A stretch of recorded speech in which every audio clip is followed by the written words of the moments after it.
आज हम लोग बात करने वाले बी और एल लेसन के बारे में कि क्या होता है, कहाँ यूज़ होता है, किस लिए यूज़ होता है, बाकी सारी चीज़ें। तो बी और एल लेसन यूज़ होता है मेनली डेटाबेसेस में। तो नो सीक्वल डेटाबेसेस मतलब जितने भी टाइप ऑफ डेटाबेसेस रहते हैं उन सब में ये दोनों चीज़ें यूज़ होती हैं। तो सबसे पहले जानते हैं कि बी होता क्या है। बी से बिल्कुल भी मतलब नहीं है बाइनरी, मतलब ये ट्री पे ही रहता है, बी ट्री बोलते हैं। बी से बैलेंस्ड हो सकता है लेकिन ऐसा कुछ नहीं है, इसमें कुछ और भी लग सकता है। मेन बात ये ट्री काइंड ऑफ है, it is not a binary tree.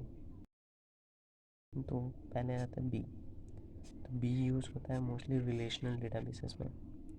Relational databases ये सब डिफरेंट टाइप ऑफ डेटाबेसेस, हम डिफरेंट काइंड ऑफ डेटाबेसेस हम लोग डिफरेंट वीडियो में देख लेंगे। नाउ लेट्स गेट जस्ट मान लेते हैं कि रिलेशनल डेटाबेस होता है, उन सब में ये बी यूज़ होता है। बी में क्या होता है ना कि बी में क्या होता है ना कि बी में हम लोग बहुत सारे नोड्स बनाते हैं। और उससे सेम डेप्थ पे रहते हैं। उस नोड में अगर सबको पता होगा एक डेटा पार्ट होता है, एक पॉइंटर पार्ट होता है, ठीक है। एक एड्रेस होता है, वो एड्रेस में बहुत सारे लिंक रहते हैं, मतलब डेप्थ बहुत कम रहता है लेकिन बहुत सारा डेटा एक ही लाइन में रहता है, जिससे कि ये रीड ऑपरेशंस बहुत इजी हो जाता है, जिससे रीड ऑपरेशंस बहुत फास्ट हो सकता है।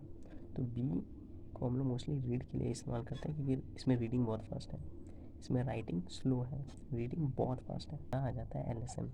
L S M stands for log structured merge. ये मर्ज क्या है, क्या मर्ज होता है, ये हम लोग थोड़ी देर में जानेंगे।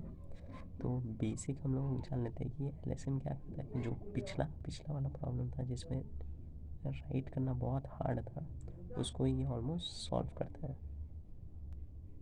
इसमें राइटिंग स्पीड बहुत ज़्यादा होता है, रीडिंग रिलेटिवली स्लोअर होता है, बहुत स्लो तो नहीं बोलेंगे, स्लोअर होता है। राइटिंग स्पीड बहुत ज़्यादा फास्ट होता है। अब जानते हैं कि ये कैसे कैसे करता है।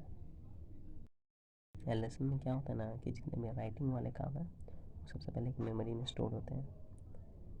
फिर मेमोरी में स्टोर होकर जब वो मेमोरी फुल हो जाता है फिर उसको सॉर्ट किया जाता है, कुछ डेटा डिलीट करना है उन्हें डिलीट किया जाता है, फिर वो एक एस टेबल में हो जाते हैं, स्टोर हो जाते हैं। और वो S table means sorted string tables, उसमें वो जाके स्टोर कर दिए जाते हैं। और ये एस टेबल को एक्सेस कर पाना बहुत ईजी हो, मतलब जैसे कि हम लोग देख रहे हैं कि मेमोरी में ही है एंड देन वो आ जाता है, जब वो फिल होता है तब जाके एस टेबल में होता है। राइटिंग स्पीड बहुत फास्ट हो सकता है क्योंकि it's in the memory, you can change. Disk पे अभी भी स्टोर्ड नहीं है, जब वो फिल होता है फिर वो डिस्क पे जाके स्टोर हो जाता है,